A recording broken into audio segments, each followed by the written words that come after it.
Good evening, we are here at Kafoskari Short Film Festival with Dominik Gyorgy and to talk about his short film, The Next One. Thank you for being here. Thank you for having me, thank you. So, since you start to produce at such a young age, how did you approach the movie industry? You mean from the beginning? Yes.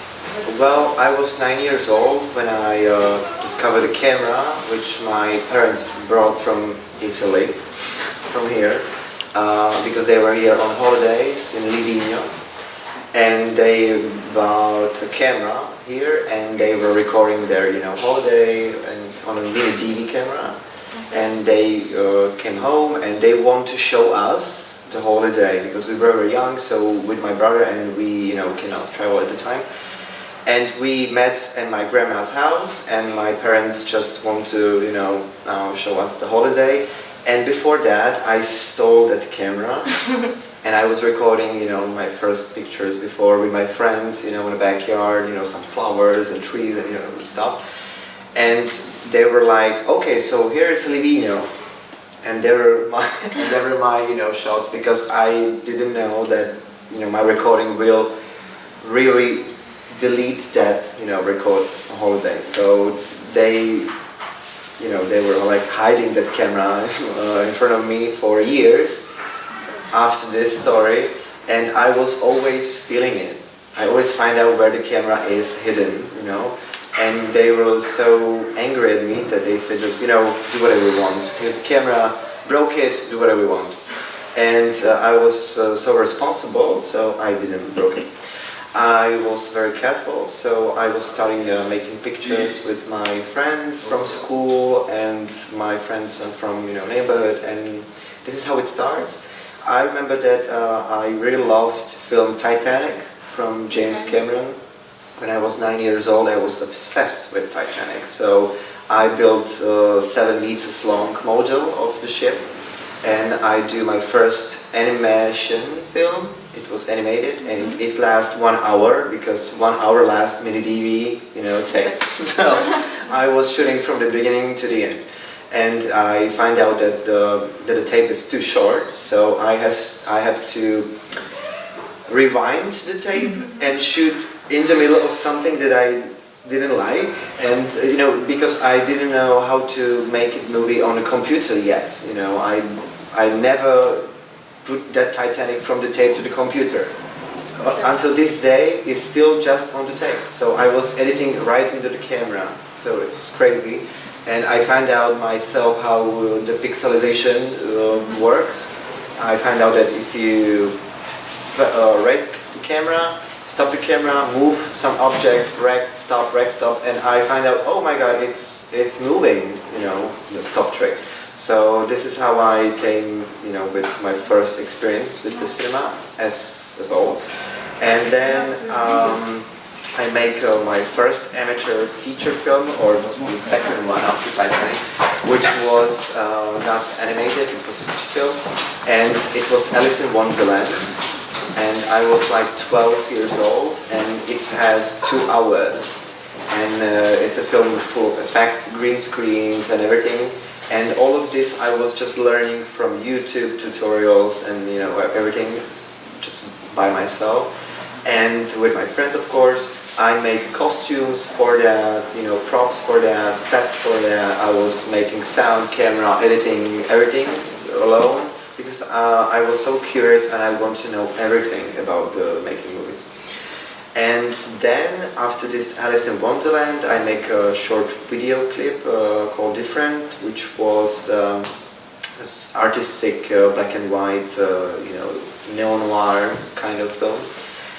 And after that, I attend to secondary or high school, film, when I studied camera, sound and editing.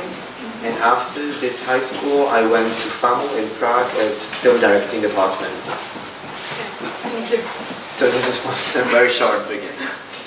So the cast of The Next One is composed only by women. So what effect did you want to obtain, and why do you often portray women as main characters in your productions?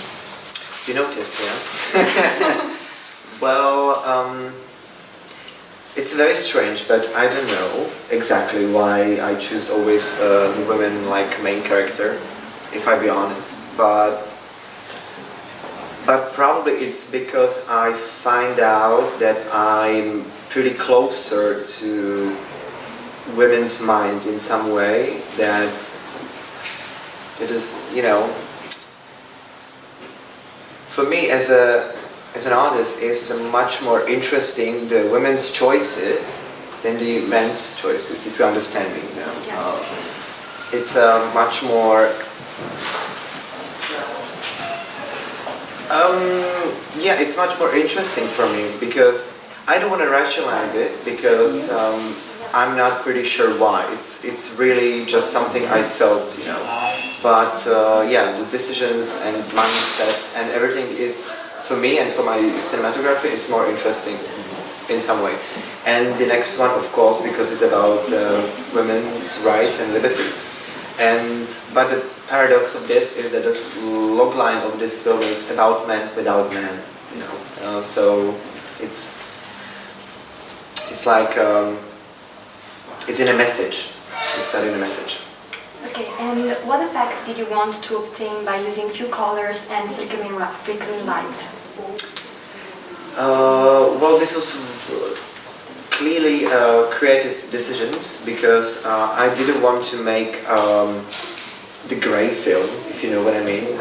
I want to do this very hard topic, even interesting in its visual way and for the audience, because when I put, you know, this story in a regular kind of technique of, you know, camera and sound or lighting, it's not that interesting like the thriller or horror genre as I choose for this, because it's a kind of symbolic way what that woman goes through in her mind, because maybe that broken, you know, lights, it's not real probably.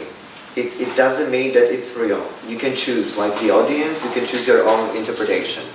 So when there's a blackout and there's a red light and everybody's yelling and screaming, nobody knows if it's true, because we are only in one shot and always with her from her back, you know, very in close-ups, and we can barely see, you know, the whole space because we are, you know, constantly on her face, on her back, basically in her mind.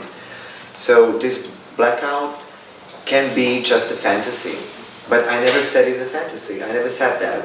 You know, it's up to you. But this is how how I feel it, because when the nurse said that you have 15 minutes and do whatever you want, have just 15 minutes, she have to act, and she is, but you know, the situation is pretty hard, and you know, obstacles are there. So, and the red lights, you know, it can be also like a blackout her mind. You know, she don't know what to do because you know, when you're in a panic, suddenly there is nothing. You're like, oh my God, what am I supposed to do? And that's exactly what she went through. And suddenly in that blackout, she got an idea that she will steal the stockings. So it's up to you which interpretation you choose. Okay. Thank you. It was a pleasure having you here. Thank you. Thank you.